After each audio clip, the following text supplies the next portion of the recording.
I didn't grow up in the era where everyone wanted to be like Mike, but watching this documentary kind of made me wish I had. The Last Dance is a 10-episode docuseries about Michael Jordan, told through the perspective of his final season with the Chicago Bulls. As the season progresses, we're given flashbacks to key moments from Jordan's personal and professional life, as well as the lives of some of his key teammates and friends from throughout his career.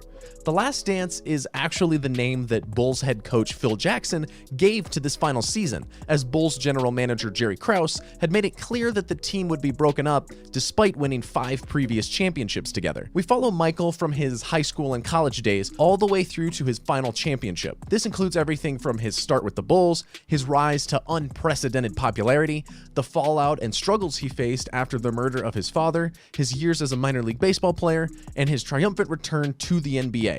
Additionally, there are really sizable segments on teammates Scottie Pippen, Dennis Rodman, Steve Kerr, and head coach Phil Jackson that round everything out in a surprisingly cohesive way. Probably the thing I loved the most about this documentary, besides the subject matter, was the way it presented itself. The Last Dance uses Michael Jordan's final season with the Bulls as kind of an anchor point. It actually flashes back to key moments from either Jordan's life or from his teammates' lives and ties that back into this final season. As someone that really didn't know much about Michael Jordan and definitely didn't know anything about most of his teammates, it was really nice to kind of have that anchor point that everything was able to be tied back to. Additionally, just the sheer volume of archival footage and audio that they were able to get a hold of for this documentary is honestly staggering. Everything was edited together in such an engaging and interesting way.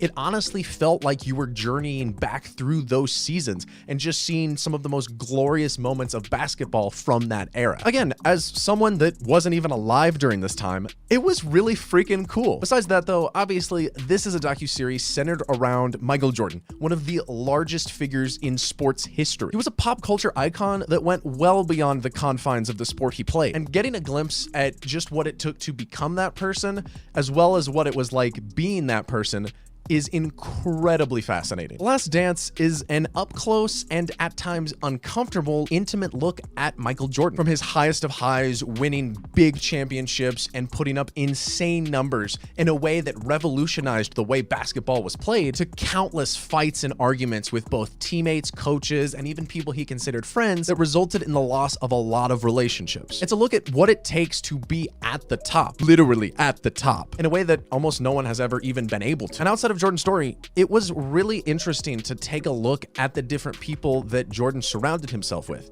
how those different people influenced him, how he worked with them and they worked with him, and just getting a feel for what it was like to work with and alongside Michael Jordan. By the end of the 10-episode series, I was both inspired and kind of sad in a lot of ways. Seeing a man who had more potential than pretty much anyone through history ever has at the sport that he played, committing so much of his life and energy to the craft of basketball, is genuinely awe-inspiring. At the same time though, it's, at least to some extent, kind of heartbreaking to see just what he had to become in order to be the greatest. As larger than life as Michael Jordan even today still seems to be, this documentary was a very human look at him. It dives deep into the struggles that he has, tension he created with the people around him, and just how much it cost to be the best. And by the end, I definitely didn't want to be like Mike, though he's still really freaking cool. If you're even a casual basketball fan or simply want to know more about Michael Jordan, I can't recommend this documentary enough. It's high energy, it's incredibly insightful,